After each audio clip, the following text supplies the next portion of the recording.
Hello everyone, I'm Kim Bridger with MCN, the McAllen Cable Network, with another edition of the Business Report, a chance for us to explore just some of what's happening in the business community here in McAllen.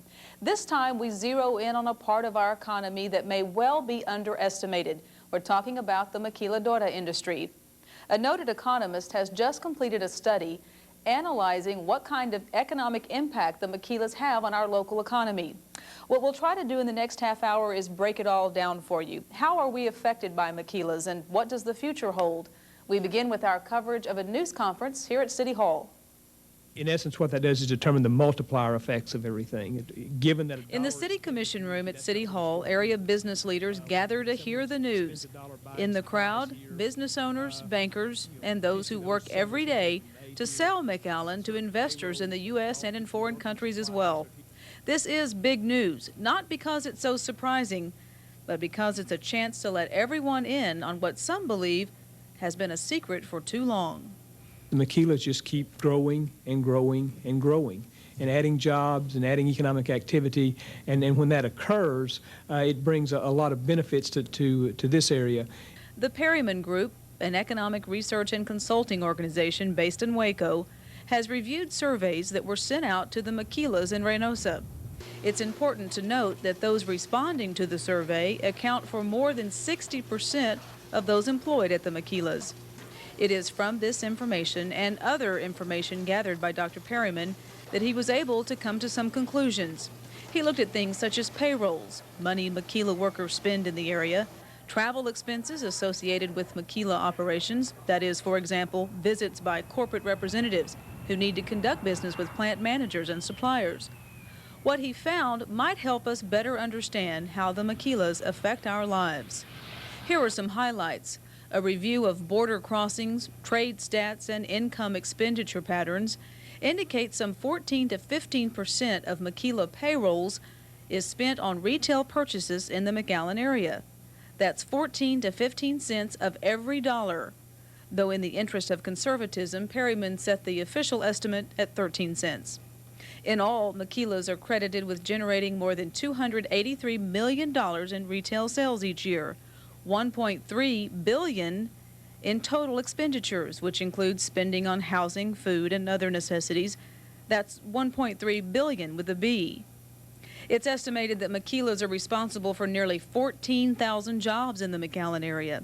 Taking that a step further, Perryman links 1 out of every 10 jobs to maquila operations.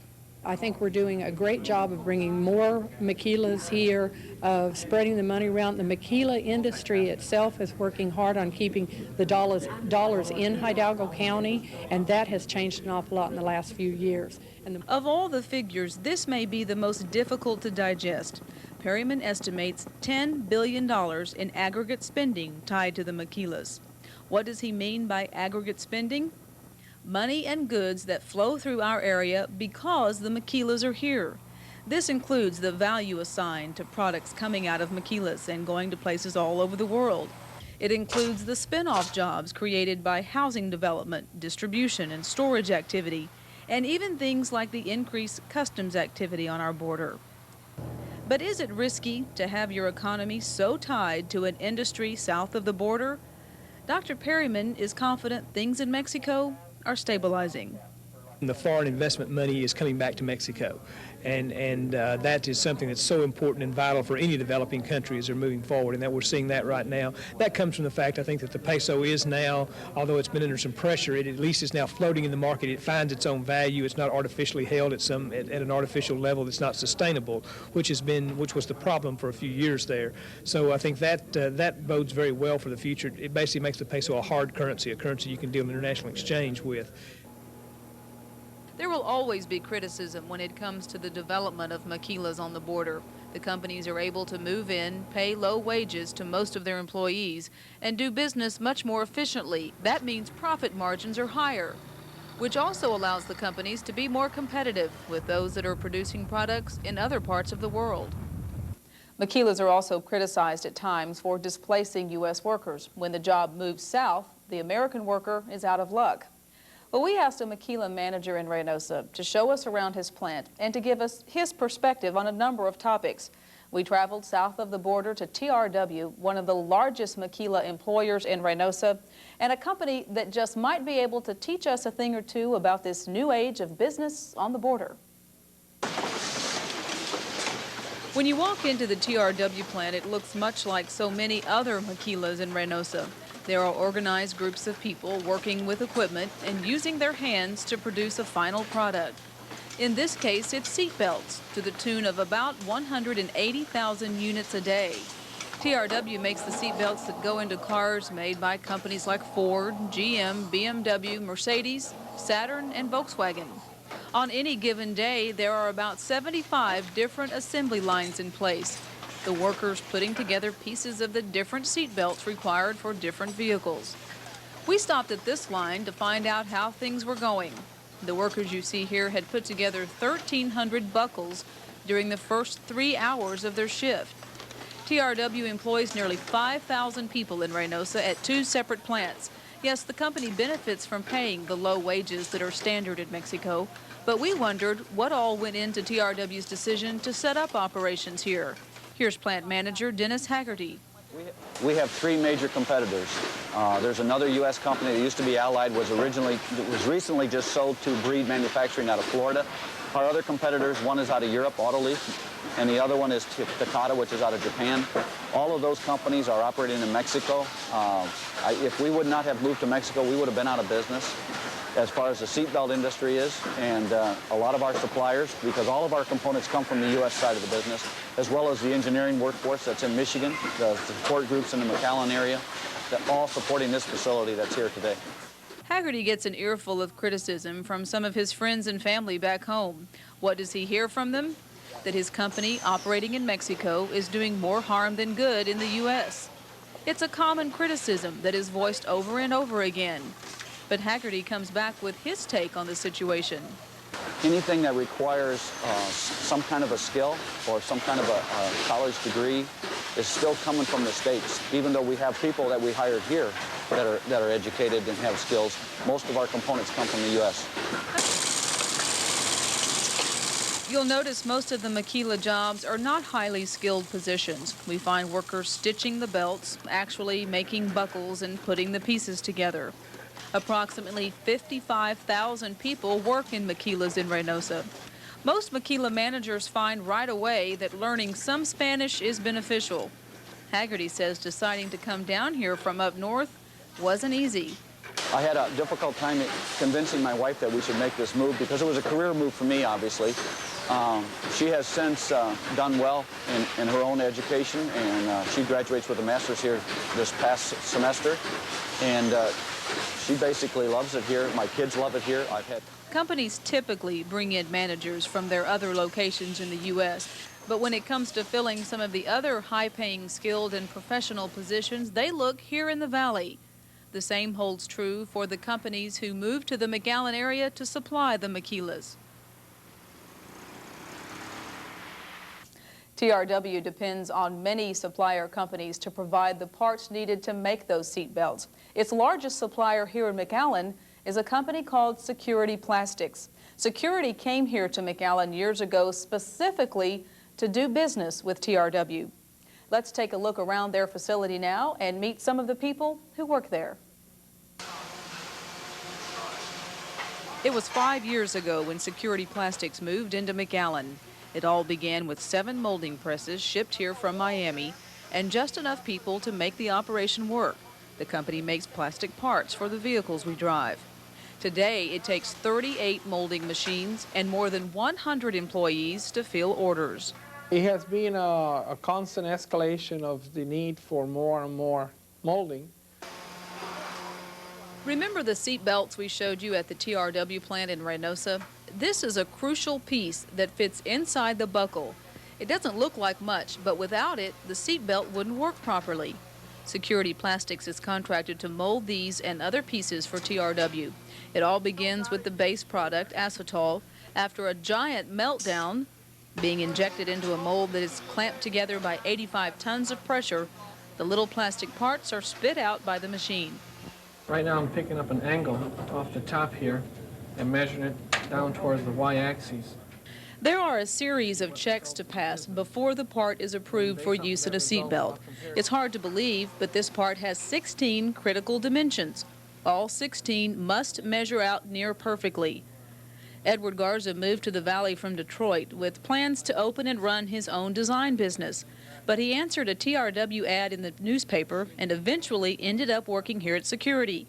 We'd measure about 100 of these pieces, and we'd plug it into the software, and the software would tell us whether that particular dimension is good or bad. Edward is highly trained, highly paid, and is a prime example of what the experts mean when they talk about the economic impact of maquilas. He is working here because Security Plastics moved to town to supply TRW. We asked him how much of his paycheck is spent in the Valley. Every single penny. Yeah. You know, mortgaging home, car note, bills, groceries, clothing, children, and everything. I mean, all my money is spent here in the Valley. You can bet Fortunato Torres spends his money in the area too. After a year of training at a technical school, he began working here. Long before being promoted to tool maker, he cleaned the tools used in the molds. I'm very satisfied. Good. I know that this trade really, you can go a long ways in this trade. You can accomplish a lot of things, and you can actually move up with this trade. So the day I started here, you know, it's been great. The one thing his boss doesn't want is to lose the skilled workers he has. So the company offers the pay and benefits you would expect in this field. Pay at the plant ranges from minimum wage to hourly wages of $20 to upwards of $25 an hour. Engineers, managers, and some technicians are on salary and again at a comfortable pay scale. General Manager Alberto Ross says it's wise to work on training people for good jobs so they're available when the companies come knocking. We have to grow our own people. We cannot continue to import from all over the United States and the world to bring employees here. We want to create employment here so that people here who are native to the Valley grow. Even with a detailed breakdown of the impact of maquilas, some of us might still wonder if we are taking full advantage of the opportunities that exist. South Texas Community College and its partnership with business and industry is tailor-making training programs for companies that are locating here. Several other programs, such as JTPA and VITA, are working with Valley residents who lack the skills they need to land the jobs. Mayor Leo Montalvo says the city of McAllen is committed to helping local residents get the training they need. Keep in mind that the city of McAllen has made a commitment to pump in at least $750,000 a year for job training indefinitely. It's part of our sales tax program. Obviously, we had an 8-year budget, but that's going to continue beyond the 8-year period. Okay. Well, creating those kinds of opportunities, one of the main goals of the McAllen Economic Development Corporation. Mike Allen is CEO of MEDC, and we welcome you to our studio today to talk a little bit more about what's going on around us. When you look, Mike, at companies like TRW in Reynosa and Security Plastics here in McAllen, they really got in on the action early on. What has happened since the TRWs and Security Plastics started moving into this area? Well, I think they were kind of the pioneers. Security Plastics is the supplier of parts for seatbelts. And what we have attempted to do is to bring suppliers, platers, stampers, box companies, other types of companies that will locate here and provide McAllen-side jobs. So that's really our objective. The maquila industry is generating a tremendous amount of salary and business here in the community, but our main thing is, of course, is to provide jobs for our U.S. community. Mike, what is MEDC's role in all of this development? Well, our role, you know, we're about 10 years old, but I think the core of it is that we have a tremendous board of directors, Tina Martin, Raymond Jenkins. I think we have the core business community that is backing the policy of this corporation to try to bring industries here to the Valley. And so we've been literally all over the world. We do seminars, we do a lot of advertising. Now we have a lot of word-of-mouth recommendations, which is always the best. We even have some reverse maquilas coming from Mexico locating on the U.S. side. So we think McAllen's name is out there, and I think MEDC's job is to provide good information. I think its job is to support manufacturing, not just in Mexico, but on the U.S. side. I mean, you have tremendous manufacturing contributors like Bill Barth and Right Away Foods, or Warnick Company, John de la Majora, the Weyerhaeuser Company. And I might mention that both these individuals give a tremendous amount to the community. I mean, they're involved in a lot of things. So. And Dr. Perryman, during his presentation here at City Hall not long ago, talked about the need to sell the community, not just the business aspects and benefits of being on the border, but as you mentioned earlier, the quality of life. Is that a difficult thing to do, or are we finding ways to do it? Yeah, well, no, I think that, yeah, we are finding ways. One of the things that we started several years ago with the Maquila Wives Association to help people acculturate here to our community.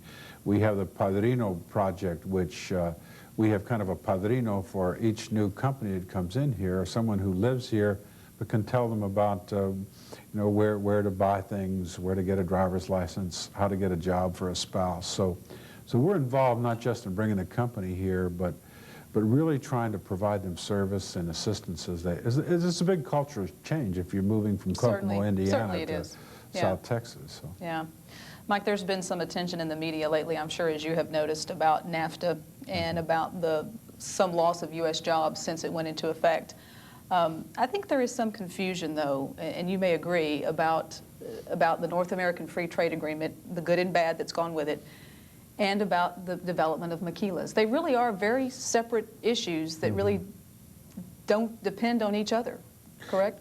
Yeah, the NAFTA program really is just a level playing field for moving goods back and forth across the border, you know, limiting duty. The maquila development was going on way before NAFTA started. I think it's helped it. I think the North American Free Trade Agreement, though, has given focus to Mexico. It's let the rest of the country know that this is a very important, there's 100 million people that can buy product. The bottom line is NAFTA has produced a whole lot more jobs than it's lost. I think you see industries in the apparel industry, but they're all moving offshore. But more are going to China than they are going to Mexico. So we're saying it's better to have them on the U.S. border, Mexico border, than to have it sent to Malaysia or someplace else. But NAFTA is it's going to continue. There are going to be other countries included in free trade agreements. I think some of those who are opposing NAFTA have been from other parts of the country who are really opposing Mexico, and they don't want industry to locate here. So, you know, different people have different motivations. So we think that if you look at the number of jobs in the McAllen MSA that have grown since the passing of NAFTA, then I think that tells a story. It's been good for the border. Unfortunately, we've lost Hager and some other companies out of Weslaco. But that's more in the apparel industry. But you look at the supplier companies that are coming in here, there are winners and losers. There's no question about that. But I think overall for the Valley, it's been good.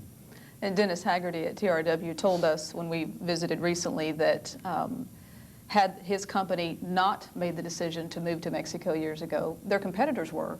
They would have been dead in the water eventually had they not made that move. There's no question about it. All your General Motors suppliers, if you look at the biggest export of Mexico right now is automobiles, and no one would ever dream of that. But I think one of our goals is because we have so many supplier parts being manufactured in Mexico that eventually we would like to see an automotive assembly operation here, and that's one of our goals, and we think it may be in a not too distant future that we'll have a chance to do that. Then you'd have maybe a longer list of suppliers waiting in line to I think that's our objective. You know, there's so many people unemployed here, and I might say here that the key, most important thing of everything that we're doing in economic development is education. The South Texas Community College is doing a tremendous job in providing training. The engineering school at Pan Am, the business school, the dean of the business school, the dean of the engineering school, all of those people, Dr. McMasters, they're very, very key. But I would say also is that our school districts are not meeting the challenge right now. They are not producing kids who can read at the 10th grade English and math level. And until we begin to do that, we will not be able to compete nationally and bring industry here. So I think that's something that the school district's really going to have to take a look at, and because otherwise we won't be able to attract industries here. One more question, Mike, that I wanted to address before we let you go. the economy and the political situation in Mexico. I know it's something that you keep an eye on because it is certainly of interest to the work that you're doing with MEDC. Politically and economically, when you look at the peso and what is changing over there, are you optimistic? Dr. Perryman seemed to be when we asked him the question. Yeah, I think either political party, either the PRI or the PAN, are going to want to maintain stability in Mexico. I mean, that's in everyone's interest. I think you know, at some point in time, you may have a peso devaluation of some amount, but I don't think it's going to be as severe as it was in the past. But I think the main thing is that we've got to continue to support our own community on both sides of the border. We're involved in working with the mayor of Reynosa on water and sewer projects. We'd like to see some joint funding through the NAD Bank or through the International Monetary Fund. We're working a lot with the infrastructure in the Reynosa area as well as we are here. I think I-69 is a very critical factor, and also the Ansel-Dua Bridge. I think those are the two most important things for McAllen right now, aside from the Regional Academic Health Center. So those are projects that are very important to our community, and the mayor has taken a leadership role in the RAC and trying to, you know, put a good proposal together. So I'm confident that the future for our community looks very good. Yeah, those projects are all projects that are constantly being worked on. Yeah, they're being worked on, and we just have to support it. And the community, I don't think the community also needs to realize a tremendous amount of employment that comes from industry on the U.S. side. There's, especially in Hidalgo County. So, Mike, we thank you for stopping by the studio and filling us in on what's going on. Thank you. And we'll check back with you from time to time. My pleasure. Thanks a lot. Well, Mike mentioned it earlier, the MEDC has had a role in organizing something that has come to be known as the Homecoming Project. We told you about it before here on MCN, but now it's time to have a little fun. You might see these posters around town advertising a party planned for the day after Christmas. The idea is to catch Valley natives who've left the Valley for good career opportunities, but who are here perhaps visiting family during the holidays. The Homecoming Project seeks to get these folks back home by letting them know about new opportunities here in the McAllen area. The Homecoming Project is also referred to as Regrese a sus raíces, which in Spanish means return to your roots. There is a web page on the internet which highlights what's happening in our area, but perhaps most importantly, Valley natives who are now living elsewhere can register with the program and find out what jobs might be available in their prospective fields. You can find out more about it at the party on December the 26th at the Center for Advanced and Applied Technology, which is located near the Foreign Trade Zone on West Military Highway.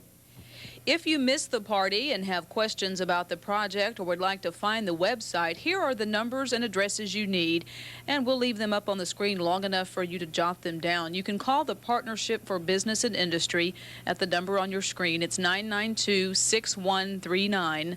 The partnership is part of South Texas Community College. And if you're on the internet, the web address is www.stcc.cc.us/partners. Several thousand Valley residents made it out to an event recently that hopefully helped them in their search for jobs. It was the first ever information fair. We decided to check it out and show you how it went.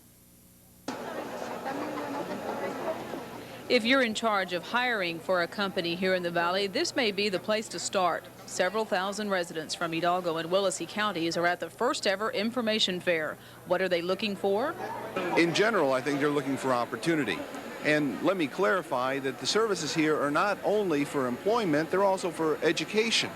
And then also we have counseling services which help people identify or guide them to what they really want or what they're most competent or qualified for.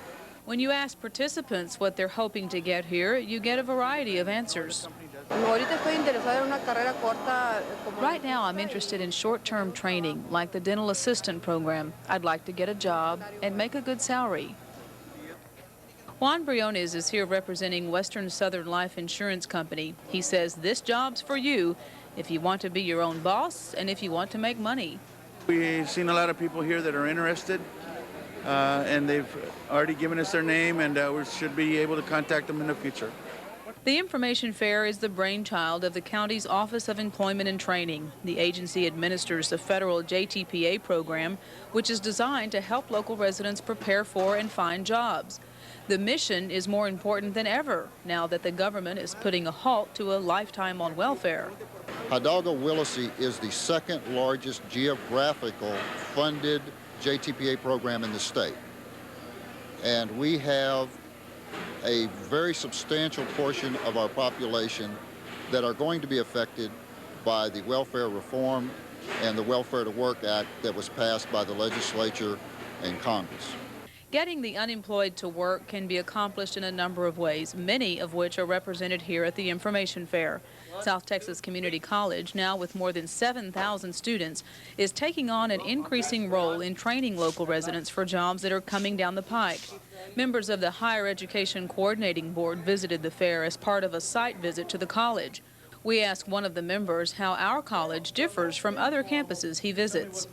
The major difference here is that you are in a state of dramatic growth and booming enrollment.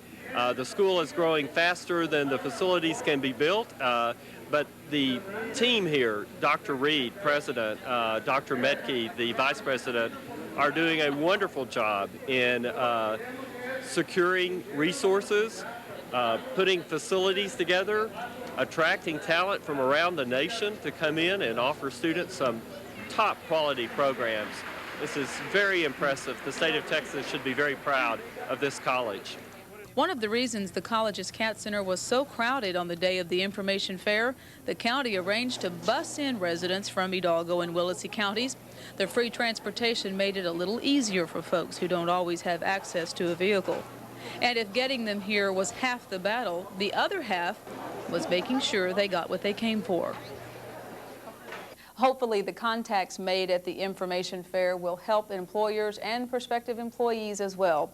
Well, that does it for this edition of the Business Report. If you have any topics you'd like for us to explore here on Channel 12, we hope you'll give us a call here at City Hall. As always, we're glad you're watching MCN. I'm Kim Bridger. We'll see you next time.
Within 7,000 students, is taking on an increasing role in training local residents for jobs that are coming down the pike. Members of the Higher Education Coordinating Board visited the fair as part of a site visit to the college. We asked one of the members how our college differs from other campuses he visits. the major difference here is that you are in a state of dramatic growth and booming enrollment. The school is growing faster than the facilities can be built, but the team here, Dr. Reed, President, Dr. Metke, the Vice President, are doing a wonderful job in securing resources, putting facilities together, attracting talent from around the nation to come in and offer students some top quality programs. This is very impressive. The state of Texas should be very proud of this college. One of the reasons the college's CAT Center was so crowded on the day of the information fair, the county arranged to bus in residents from Hidalgo and Willacy counties. The free transportation made it a little easier for folks who don't always have access to a vehicle. And if getting them here was half the battle, the other half was making sure they got what they came for. Hopefully the contacts made at the information fair will help employers and prospective employees as well. Well, that does it for this edition of the Business Report. If you have any topics you'd like for us to explore here on Channel 12, we hope you'll give us a call here at City Hall. As always, we're glad you're watching MCN. I'm Kim Bridger. We'll see you next time.